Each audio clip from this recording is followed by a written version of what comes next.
Hello friends, मैं विजया बिस्ट अपने YouTube channel में आप सभी का स्वागत करती हूँ। 3 बार ओम का उच्चारण करेंगे।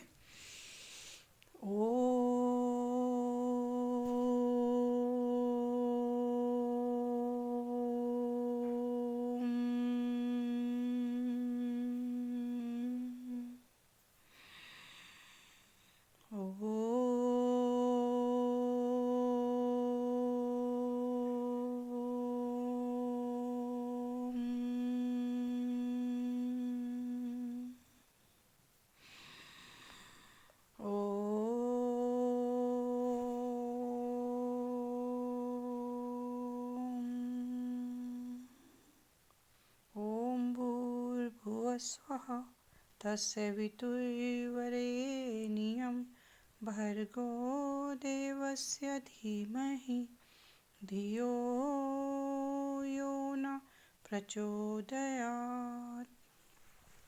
दोस्तों, आज मैं आपको आर्थराइटिस के बारे में कुछ एक्सरसाइज बताऊंगी। आर्थराइटिस हमारे जीवन में बहुत कष्ट देता है। जिसको ये हो जाती है प्रॉब्लम, उसे बहुत परेशानियों का सामना करना पड़ता है। इसके लिए मैं कुछ सूक्ष्म व्यायाम आपको बताऊंगी। सबसे पहले हम अपनी जो है किसी पोजीशन में बैठ जाएं। सिद्धासन, सुखासन या पद्मासन में बैठ जाएं। और अगर ना बैठ सकें तो सिंपल बैठ सकते हैं, आप कुर्सी में बैठ सकते हैं। इसको करने के लिए आप चेयर पे बैठ जाएं। क्योंकि अधिक दर्द होता है तो आप इसको आराम से कुर्सी में बैठ कर भी कर सकते हैं, बेड पे बैठ कर भी कर सकते हैं। शरीर को ज़्यादा कष्ट ना दें, क्योंकि इससे हाथ जोड़ों में बहुत दर्द होता है आर्थराइटिस से। तो आपको जो ये सूक्ष्म व्यायाम मैं बता रही हूँ, इनको आप अवश्य करें। धीरे धीरे करने हैं। देखिए, जिस प्रकार मैं कर रही हूँ, दोनों हाथों की उंगलियों को हल्के हल्के बैंड करना है। बहुत तेज़ी से ना करें, धीरे धीरे करें। ज़्यादा इसमें जोर नहीं देना आपको, तो इससे आपको ज़्यादा आराम मिलेगा। और उसके बाद आप जो है अंगूठा अंदर करके मुट्ठियों को बंद करेंगे बहुत धीरे धीरे। जितने भी हमारे जोड़ टाइट हो गए हैं, हमारे जोड़ जम गए हैं, आर्थराइटिस से वो मुड़ते नहीं हैं, तो धीरे धीरे इस प्रकार व्यायाम करने से अवश्य मुड़ने लगेंगे। आपको बहुत ज़्यादा जोर नहीं देना, आपको बहुत धीरे धीरे करना है। जितनी आपकी मुट्ठी बंद हो, अगर पूरी मुट्ठी बंद नहीं होती तो आप परेशान ना हो। आप जितनी मुट्ठी बंद होती है उतनी मुट्ठी बंद कीजिए। आप दोनों हाथों को आपस में बैंड करेंगे, तो धीरे धीरे आप बैंड करें जितना आपसे हो सके। तो आप ज़्यादा जोर ना लगाएं इसमें। जब आप धीरे धीरे स्टार्ट करेंगे तो लगातार करने से आपके जोड़ सारे खुल जाएंगे और आप आराम से मेरी तरह कर सकते हैं। तो इसलिए स्टार्टिंग में बहुत कम करें, बहुत धीरे धीरे करें। मैं बहुत धीरे धीरे कर रही हूँ, लेकिन मैं ज़्यादा कर रही हूँ क्योंकि मैं स्वस्थ हूँ। आपको कम करना है शुरू में, लेकिन हर एक्सरसाइज को आपको क्लॉकवाइज और एंटी क्लॉकवाइज अवश्य करना है। देखिए, जैसे मैंने मुट्ठियाँ घुमाई हैं, पहले मैंने क्लॉकवाइज किया, उसके बाद फिर मैंने उसको एंटी क्लॉकवाइज किया। तो दोनों साइडों से हम करेंगे तो हमें बहुत आराम मिलेगा।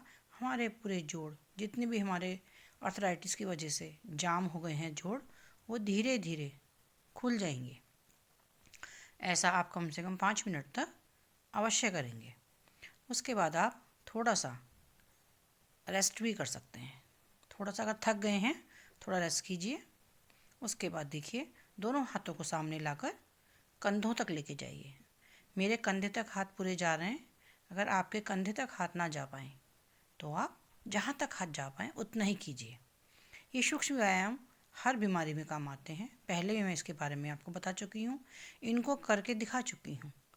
लेकिन आर्थराइटिस में आपको बहुत धीरे करना है। पहले मैंने तेज़ी से किया था, अब लेकिन इसमें ये जो बीमारी आर्थराइटिस की है, इससे हमारे जोड़ एकदम से स्टिफ हो जाते हैं। तो इसमें आपको बहुत स्लो करना है इनको। जब आप शुरू में इसको स्लो करेंगे तो बाद में इसको आप तेज़ी से भी कर सकते हैं, जब आपको इसकी प्रैक्टिस हो जाएगी। इन व्यायाम को कम से कम अगर गिन के करना है तो 20 से लेकर 30 बार करें। और हर व्यायाम के बाद आपको गहरी गहरी सांसें लेनी है। क्यों? कि आपको प्रॉब्लम है, इसलिए आप लगातार ना करें, आप रुक रुक के करें। एक व्यायाम को करने के बाद 3 गहरी सांसें अवश्य ले लें। अब हमको, पहले हमने सामने से हाथ फैलाए थे, अब हमको साइडों से करने हैं। धीरे धीरे साइड से हाथ फैलाकर हाथों को कंधे पे लाना है। हाथों को सीधा रखने की कोशिश करें। अगर आपके हाथ सीधे नहीं रह पाते हैं तो आप किसी भी तरह इस एक्सरसाइज को अवश्य करें। सीधे ना रहें तो कोई बात नहीं, लेकिन आपको करना अवश्य है। गिन के 30 बार कर लें तो अच्छी बात है। अगर ना कर पाएँ तो 5 से 10 बार कर लें, 10 से 20 बार कर लें, लेकिन हर एक्सरसाइज को आपको अवश्य ही करना है, तभी आपको अर्थराइटिस में आराम मिलने वाला है। और सुबह और शाम करें। इसमें हमें कुछ भी ऐसा परहेज़ नहीं करना है कि खाने का, इसलिए आप बिस्तर में बैठकर, कुर्सी पर बैठकर, टीवी देखते हुए कभी भी इन एक्सरसाइजेस को कर सकते हैं। इसको दिन में 1 से ज़्यादा बार भी कर सकते हैं, 2 बार, 3 बार, 4 बार, जब भी आपको समय मिले। तो लगातार ना करें एक्सरसाइज, कभी एक एक्सरसाइज कर लें, फिर कुछ दूसरी कर लें, कुछ देर बाद तीसरी कर लें, इस प्रकार भी कर सकते हैं। लगातार लग के नहीं कर सकते, क्यों कि आपको जोड़ों में प्रॉब्लम है, आपको दर्द बढ़ सकता है। तो इसको आप गहरी गहरी सांस लेंगे हर एक्सरसाइज के बाद, और इसको आराम से करें, लग के ना करें, में गैप कर लें। इसका समय बांध लें अपना कि सुबह आपको कौन सी करनी है, दिन में आपको कौन सी करनी है, दोपहर में कौन सी करनी है, शाम को कौन सी करनी है, रात को कौन सी करनी है। इस प्रकार इसको आप 4 हिस्सों में बांट सकते हैं। ये देखिए, अब ऊपर ले जाने हैं हाथ, धीरे धीरे अपने हाथों को ऊपर की ओर लेके जाना होता है और आराम आराम से नीचे की ओर लाइए। अगर आपके हाथ एकदम सीधे ऊपर की ओर नहीं जाते हैं तो इसमें आप परेशान ना हों। आप ऊपर की ओर हल्के हाथ ले जाएं और जहाँ तक जा पाते हैं उतने ही ले जाएं। इससे देखिए हमारे कंधे का, कोहनी का, हथेली का, उंगलियों का, सबके जोड़ हमारे एकदम से स्मूथ हो जाएंगे और हमें बहुत आराम मिलेगा। शुरू में कष्ट अवश्य होता है, शुरू में कष्ट होगा, लेकिन बाद में जब आप इसकी प्रैक्टिस कर लेंगे उसके बाद आपको अवश्य ही इसमें आराम मिलेगा। तो इसलिए शुरू में इसको कम करें। जब आप इसको कम करेंगे तो आपको कष्ट भी कम होगा, इसलिए इसको आप बहुत ज़्यादा ना करें, शुरू में कम करें। तो इससे हमें बहुत लाभ होने वाला है। ये बहुत ही फ़ायदेमंद एक्सरसाइज होती है। इसको करने के बाद 3 बार आप गहरी सांसें लें, गहरी सांस लें, गहरी सांस छोड़ें, गहरी सांस लें और गहरी सांस छोड़ें। इससे क्या होता है, हमें रिलैक्स हो जाता है, हमारी एनर्जी वापस आ जाती है।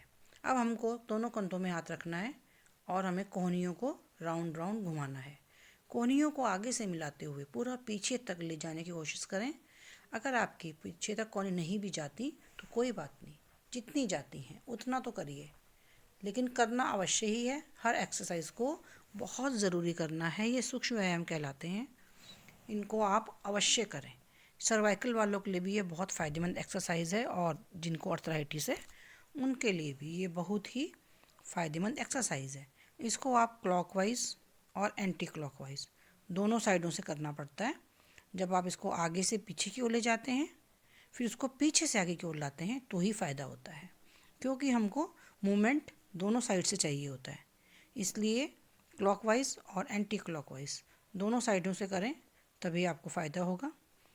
20 से 30 बार कर लें, लेकिन अगर आप 20 से 30 बार ना कर पाएँ तो आप 5 से 10 बार भी कर सकते हैं शुरू में। ये देखिए, एंटी क्लॉकवाइज कर रही हूँ मैं, पहले मैं पीछे की ओर ले गई थी, अब मैं आगे की ओर ला रही हूँ।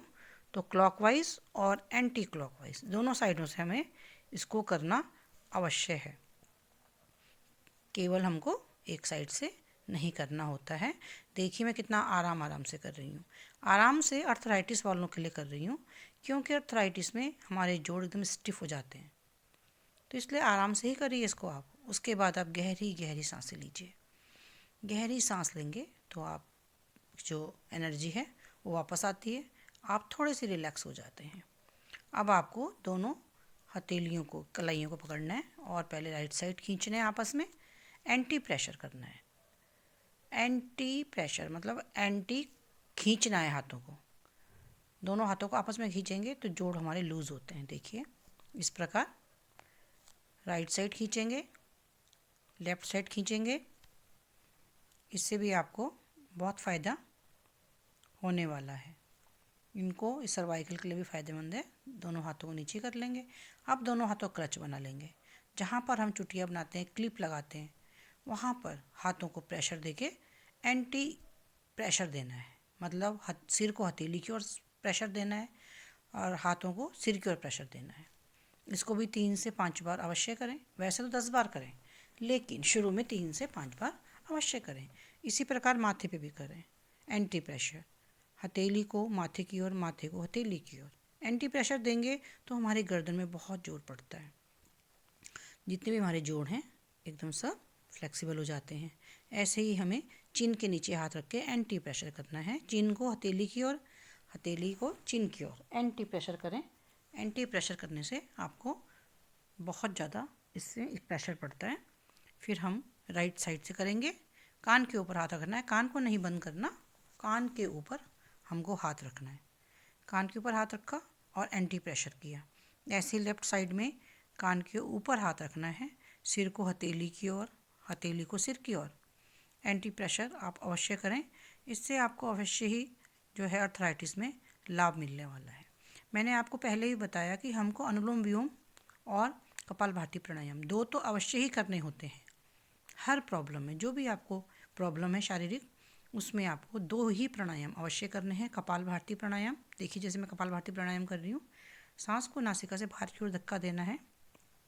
किसी पोजीशन में बैठ जाइए, ज्ञान मुद्रा में बैठ जाइए, लेकिन ये एक आपके लिए कंपलसरी प्राणायाम है। कपालभाति प्राणायाम और अनुलोम विलोम प्राणायाम, इनको आप हो सके तो आधे घंटे करें, अगर ना कर पाएँ तो 15 मिनट तो अवश्य ही डेली आपको इसको अवश्य करना है, सुबह और शाम। हर बीमारी में इन दोनों प्राणायाम से बहुत लाभ मिलता है, बहुत ज़्यादा।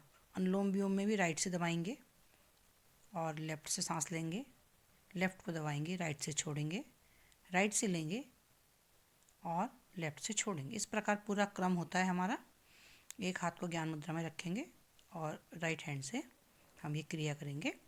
जितनी गहरी सांस लेंगे और जितनी गहरी सांस छोड़ेंगे, उसमें उतना ही ज़्यादा आपको फ़ायदा होगा। अनुलोम विलोम में बहुत गहरी सांसें हमको लेनी चाहिए, तो हमारी एकदम जो अंदर नस नाड़ियाँ हैं सब खुल जाती हैं। हमारे शरीर को बहुत लाभ मिलता है।